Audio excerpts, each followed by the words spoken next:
Well, it was bound to happen eventually. Final Fantasy is a series that I have a very little amount of history with. I know of the games, obviously. I know Cloud, Tifa, The Nightmare Express, Kefka, Clive, and the others. I know each game is different, but for the longest time, Final Fantasy XIV was the one that interested me the most, simply because, well, the game seemed massive in content and things to do. I had never played an MMO before 14, so needless to say, I was a bit apprehensive getting into it. However, what finally convinced me was a group of my friends were also thinking about trying it out, and I decided, why not? If I don't like it, it's not like I wasted anything except my time, and truthfully, I was expecting to hate this game. But what I found instead was some of the most captivating stories I've ever read, the most collaborative I've ever been with random people on the internet, and some of the most compelling gameplay I've ever had the pleasure of experiencing. And today, I'm going to show you everything in the base game of Final Fantasy XIV, A Realm Reborn. Unfortunately, I won't be covering the expansions because I haven't finished or even started most of them. But hey, maybe this will end up becoming a series if the game continues being this good. But first, we have to get into it. So let's go through a bit of a history lesson.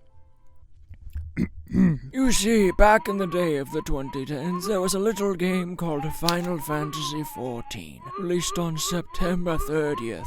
It was an MMO like the current version, but it was apparently so bad that Square Enix, the publishers of the game, completely rebuilt it from the ground up and relaunched it as Final Fantasy XIV, A Realm Reborn 3 years later on August of 2013. This is also why— Okay, I'm not doing this bit anymore. This is stupid. This is also why when you look at the patches of A Realm Reborn, it starts at 2.0, which was the official relaunch. Now, why do I say apparently the game was bad instead of actually playing it? Well, it's quite simple, really. The game doesn't exist anymore. Square Enix was so ashamed of the game that they completely removed any trace of it from their official sites, and the only evidence I have that the game even existed was wiki pages that I found and a few videos exploring test servers. Looking at these videos, it's fascinating to see a lot of the things that used to exist but have been completely scrapped. The old menus? Completely gone. Elemental damage? Scrapped completely, only existing in the back end of the game's code as mostly just being there for visual effects. A lot of the skills and attacks? Erased. The old point system? I bet a lot of you didn't even know what the hell that was. Truth be told, I kind of wish the game still existed in some form, and maybe people who know way more about this stuff than me can point me in the right direction, but as far as I'm aware, it's really hard to get your hands on an older version of Final Fantasy XIV. For the sake of keeping things simple, I won't be talking about the original version further. I just wanted to bring light to it and point it out as an interesting piece of history. Actually, starting in Realm Reborn, we open with the character creation screen, and the only reason I'm bringing it up is because it has got to be some of the most in-depth customization I've ever seen from a game, especially for 2013. This amount of creativity is nuts. For my first character, I made a Lalafell, who are these small little guys. Think of halflings from Dragons and Dugons or hobbits from that one movie about marriage or something. After creating a character, we are treated to some very nice opening cutscenes where we are introduced to these hooded guys. These are Ascians, and they basically act as the main villains. And we wake up in Ulda. An important thing to note is that for my first time playing, I chose to be a gladiator, meaning I started the story in Ulda. But this game does something that I think is pretty awesome, actually. Each major city has their own guilds for classes and jobs and such, so when you pick your starting class, you start in the city that your guild is in. That's super cool to me, and it's really interesting to see the stories between players vary so drastically at the beginning, though the actual things you're doing isn't really that different. A lot of the early quests just boil down to go over here, get this thing, or talk to this guy, come back, quest done. While this part of the game is super boring, I also kind of understand why they do this. Having to travel outside your major city gives a player a chance to experiment with how your attacks work, what you specialize in, and gives you time to soak in the environment. It doesn't change the fact that the story for the first 15 levels is pretty uninteresting. However, you do meet a member of an organization known as the Scions of the Seventh Dawn. After doing enough menial tasks and slaying monsters around your region, you get the opportunity to take an airship to the other regions. While these also aren't super interesting quests, you do meet Alpha Node and his sister Alice, who will be important later. And then after that, you get invited to join the Scions of the Seventh Dawn, where you meet the rest of the crew you'll spend the rest of the game with.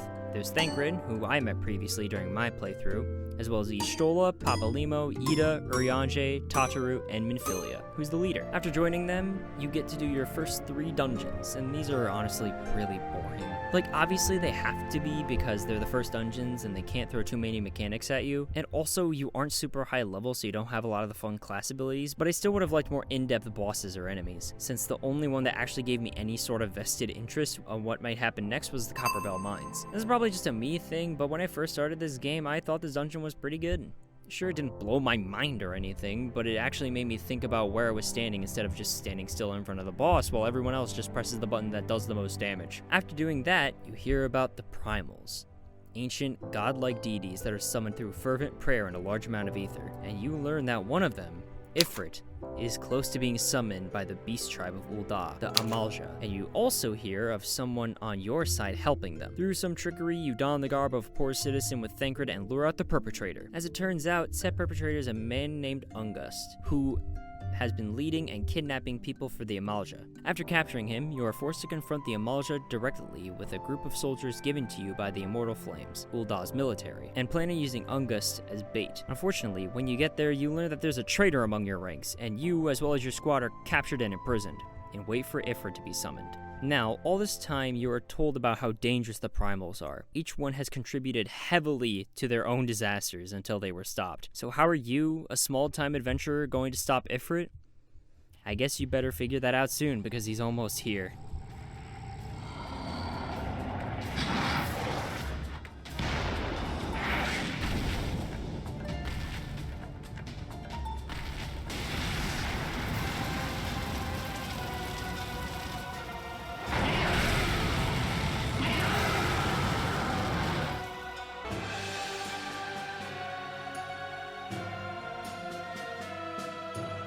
This fight is actually up and it's over.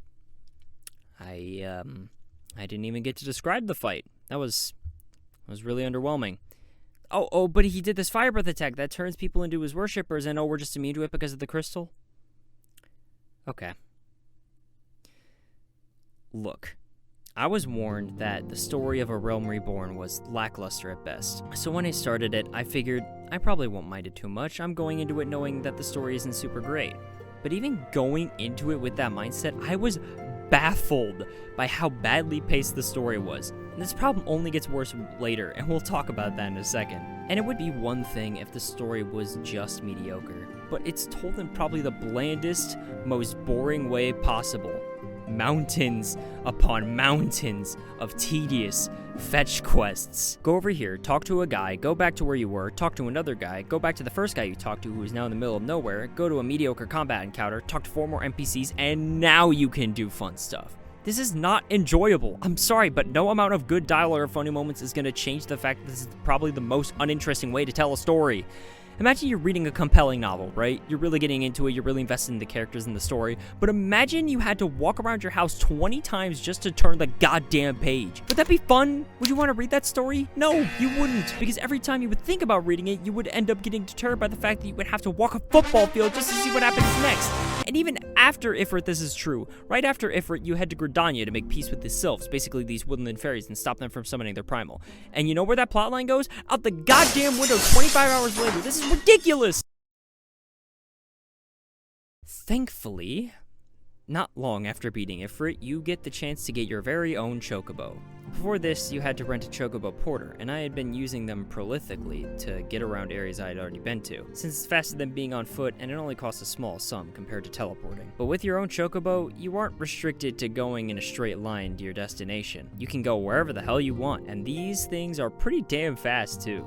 I highly recommend doing this quest as fast as possible. Trust me, it will make exploring so much more convenient. Now that we've got our own chocobo, let's take a break from the story for just a moment and actually talk about the areas you'll be visiting in the main story. There's primarily 3 major nations the story focuses on. Ulda, located in Thanalan, Gridania, located in the Black Shroud, and Limsa Luminsa, located in La Nocia. Thanalan is pretty much just a desert. Hell, the adventurous guild is even called the Quicksand. As such, the enemies are the things you would encounter in a fantasy desert. Lizards, golems, beastmen, and even things like goats in the more foliage-heavy areas. It's nice, and this was the region I started in, so that means it's the best. The Black Shroud is pretty generic fantasy forest with its elves, fairies, living trees, giant bugs, etc. It's definitely pretty, but I find it more boring than Thanalan, because at least Thanalan had canyons, ruins, and unique settlements. La Noscea, the last major settlement, is an island just off the coast of the mainland, and goddamn is it f***ing beautiful. It's probably the most unique of all the nations. It has beaches, rocky alpines, shipyards, sprawling cities, deep caves, coral forests, and more. This area is probably the best looking, but in my opinion, the actual exploration of it is pretty bad. If I don't teleport, I feel like I'm running in a bunch of circles. Definitely not bad. I know this section was pretty short, but there isn't really a super huge amount to talk about with these places besides what's actually happening in the story or optional cutscenes or dungeons.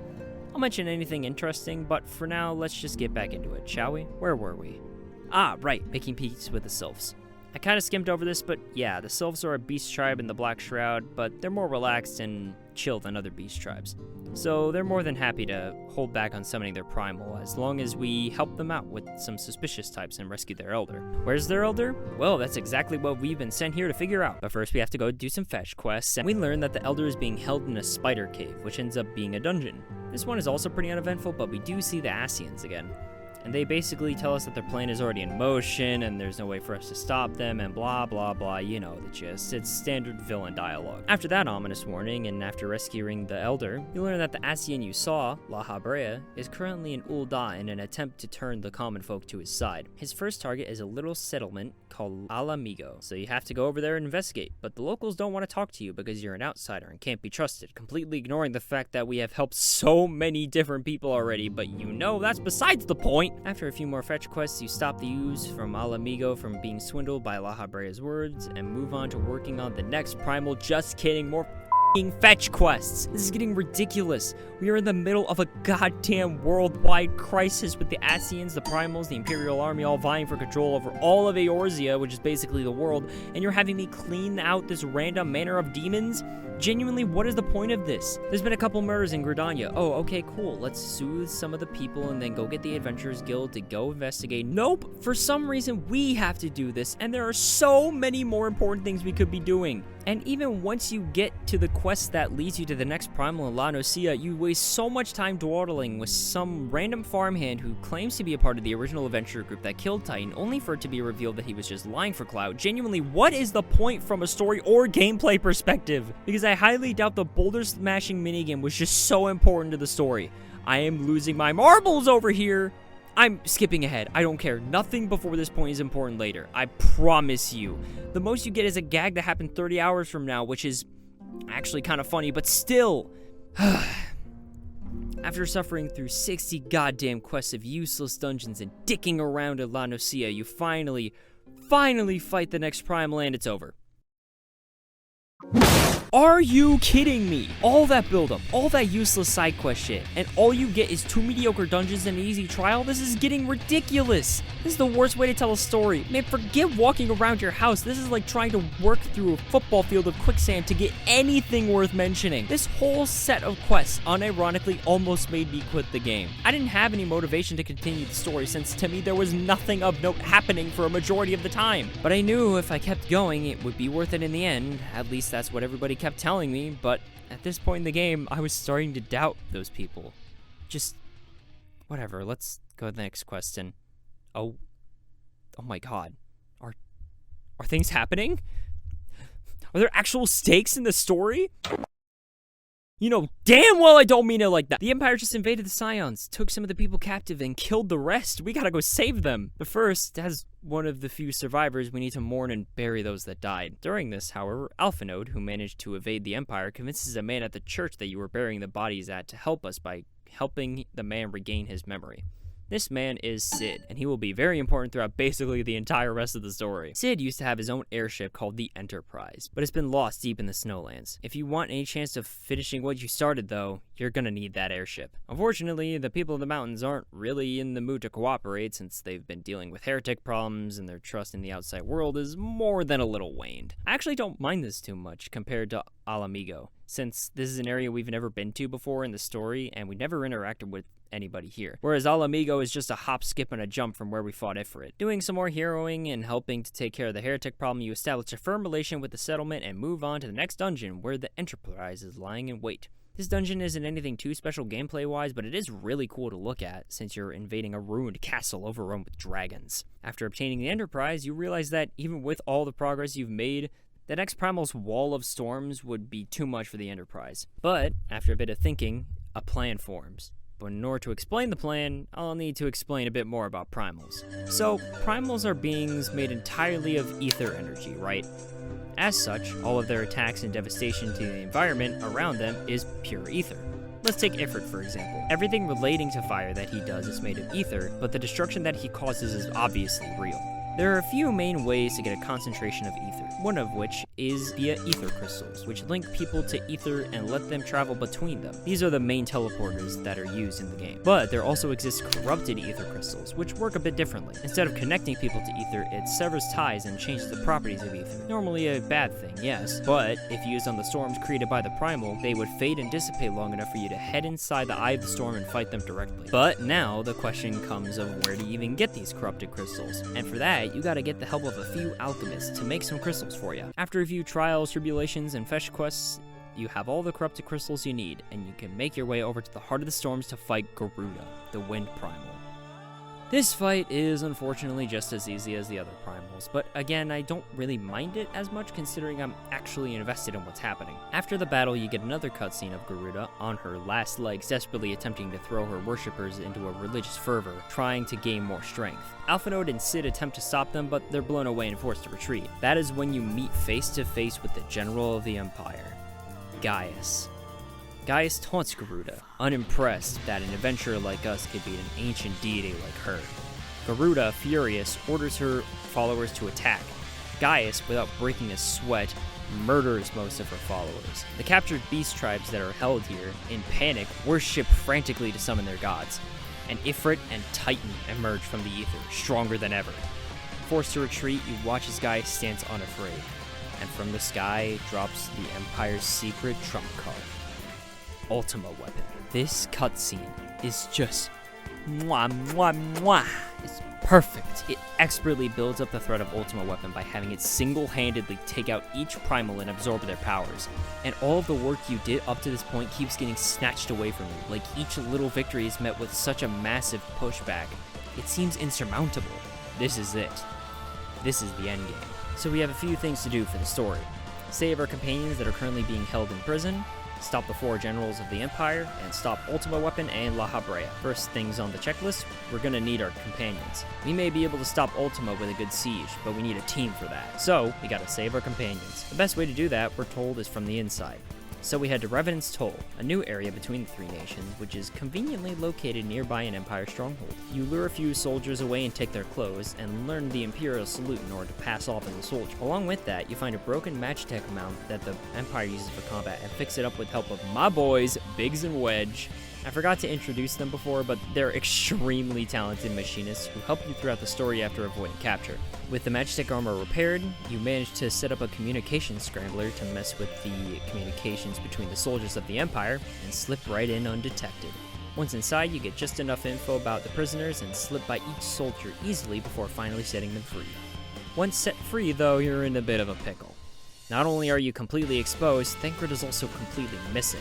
Fortunately, you don't really have time to worry about that since you were just discovered and now you have to retreat. Sid, the legend that he is, managed to sneak the Enterprise just outside of the Empire's walls and hit it just below a cliff. So when the Empire thinks they have you cornered, you manage to escape scot-free. But not before seeing La Habrea take off his hood and reveal himself to be Thancred? Except not. It's La Habrea, but it looks like Thancred. Okay, so quick thing about Ascians that will be important later. They aren't really people. They're more like dark souls waiting for hosts in ether, which is why they seem to be everywhere and speaking cryptic wording and all that stuff. La Habrea actually started infecting Thancred's mind after the Ifrit battle, due to an immense amount of stress that he was putting himself under. So this, obviously, sends the Scions into a bit of a shock, but with so much on the line, you can't give up hope just yet. And thankfully, there may be a way to save Thancred. La Habrea helped the Empire make Ultima weapon, and gave them a small amount of his power to use it. So, if you can push past Ultima, La Habrea might be weakened enough for you to knock him out of Thancred. So, now comes the part of gathering armies. After speaking to the generals of each nation, they all agreed to join you for the final attack against the Empire. And after taking out each general one by one in separate sieges, you head deeper into the largest stronghold to fight Ultima weapon, only to be stopped by Gaius. He recognizes your strength, claiming you would be a formidable general by his side. He then offers for you to join him and conquer the world together and rule with an iron fist. But of course, you refuse. Fine, so be it. Keep your feeble notions of protecting the weak. If you truly believe your worldview is right, then show me. Show me you're strong enough to make that world happen! After a super cool but not really challenging fight, you reach the bottom of the elevator, and there sits Ultima, looming over you like a titan. Gaius steps towards it and hops up onto it, entering its head like a mech suit. You step forward, unafraid, and the battle begins. In the first 3 phases, Ultima uses the primals it absorbed to attack you, and each one has completely undodgeable attacks that would kill you instantly, but thankfully the Echo has you protected. These 3 phases are more of a cutscene than anything, but once they're all defeated, Ultima unleashes a massive explosion, blowing the entire stronghold sky high, leaving it just you and Ultima in a pit of fire. This is it. This is everything the story has been leading up to. Special mechanics, cool attack, teamwork between your companions. This is it. This is the end. Ultima begins charging his final attack, an attack that will one-shot you if you don't stop it. But at the same time, the surge of energy you get from the Echo is enormous, so with every ounce of strength, you break the limit!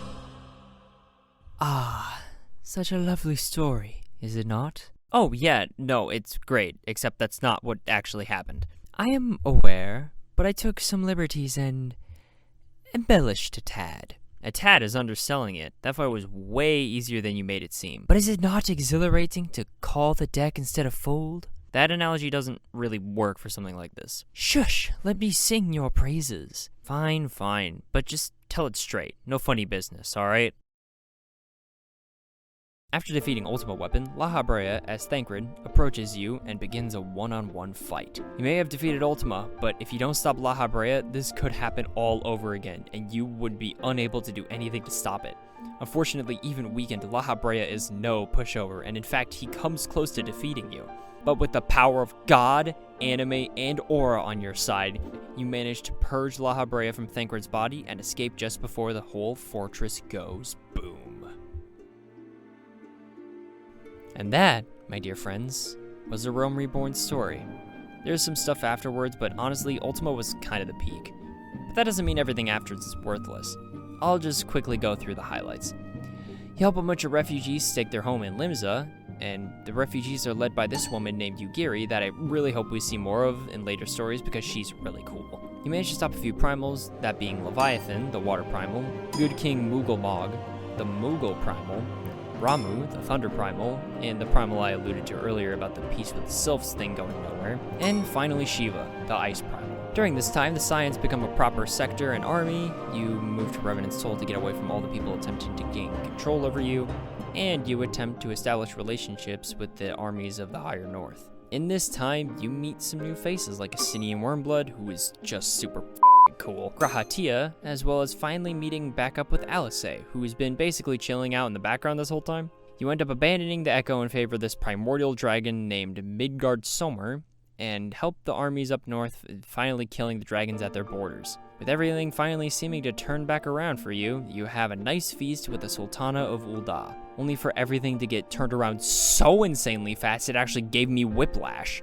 This whole leg of the story was honestly really hard to get through because everything besides like the last 10% was a whole lot of meaningless fetch quests. You do, however, unlock a few cool optional stuff along the way. The first is hard mode versions of most of the dungeons, as well as the initial 3 primal fights. None of these are super difficult and are basically just an excuse for you to show off your cool new gear. The other thing you unlock is the raid series, the Binding Coil of Bahamut, and oh my god, it's awful. Well, okay, that's not fair. The final set of raids is actually really good, but the rest of it is just really bad.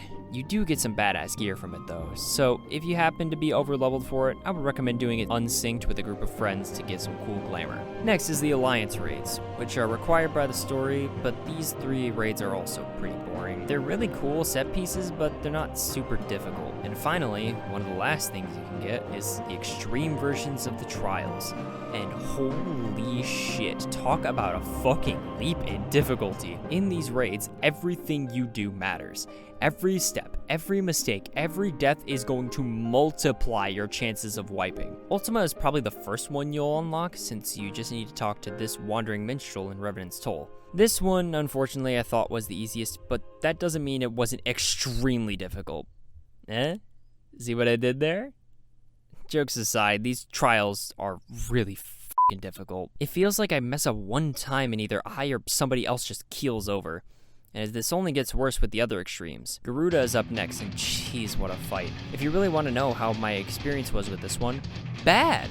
I didn't record the trial that I'm actually about to talk about, but we kept wiping over and over again because one of the tanks didn't know how to grab the aggro of the minions she summons. So Garuda just kept killing us with a raid wipe attack. And then everyone had the audacity to blame me, calling it a lack of knowledge from the tanks, which would have been fine if I hadn't done the raid prior with a friend and was telling everybody what to do. Then they have the audacity to say that I was the problem? The next one is Titan, and this one just f***ing sucked. Everything you do needs to be perfect. If you fuck up one time, you're going flying off the map and everybody points fingers and go, there's the problem, and when you try to explain to them that your arm's length is on cooldown and you need the other tank to swap sooner, the other tank says they also already used arm's length even though they didn't need to, and then people still act like I'm the problem. I get that there's a pattern, but I swear people just give you shit no matter what you do. Good, bad, it doesn't matter. If I am not literally the last person alive, I get the blame pulled on me like it's the boss aggro. And the worst part is that all the trials are like this.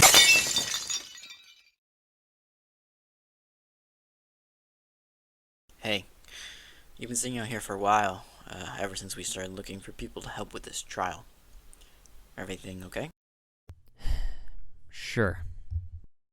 You want to talk about it? I try really hard to do a good job, you know? I don't want anyone to feel like they're doing badly, because most of the time they aren't. So when we keep dying, when everyone keeps wiping, I feel like that's on me. Every death, every mistake, every little misstep, it falls on me. You know that's not true. Well, nobody seems to disagree. Every single wipe is, oh, you didn't pull aggro at the right time. Oh, you didn't hide behind the rocks. Oh, you didn't break the nails fast enough, even though you're supposed to wait Oni, between... Stop. Listen, I know it's hard when it feels like everyone points the blame at you. And I know it makes you feel like you have to do perfectly every time, but I'm going to have to give you a reality check. You aren't perfect, okay? You just aren't. Nobody can do everything, no matter how confident they seem. You will make mistakes. And that's okay. But the group... No. You stay quiet. Because you need to listen to me. The group can go f*** themselves. As long as you do what you're supposed to. Don't overwork yourself trying to bend over backwards for people that are going to blame you anyways. So what? I'm supposed to let them walk all over me? Let them run their mouths at me until they realize that they're the problem? You've survived worse than a few mean words. Besides, if you know you're doing good, don't listen to them. What they say can't possibly be more important than where you are right now. You think I'm doing a good job? We all do. But what if I let you all down? Then we'll help you pick up the pieces and try again. That's why we're a team. Now come on. We've almost got our group assembled. Let's go kill a primal.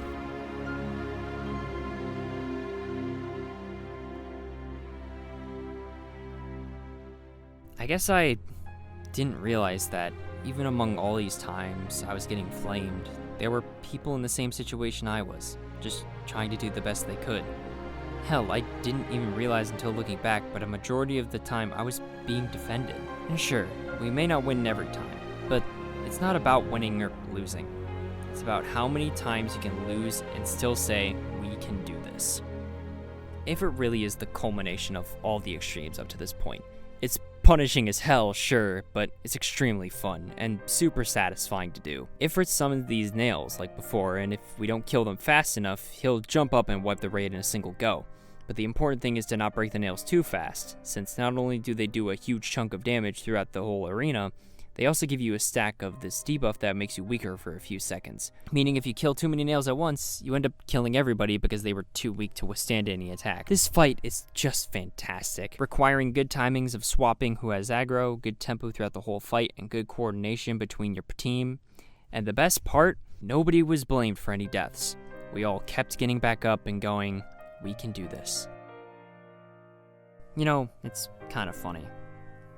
This video didn't originally intend to have a message about perfectionism or self-doubt, but I know a lot of people probably had an experience similar to mine, where the cruelty and hateful words just started to weigh you down. But the most important thing is to keep your chin up and keep moving. As long as you think you're doing good for yourself, that's all that matters.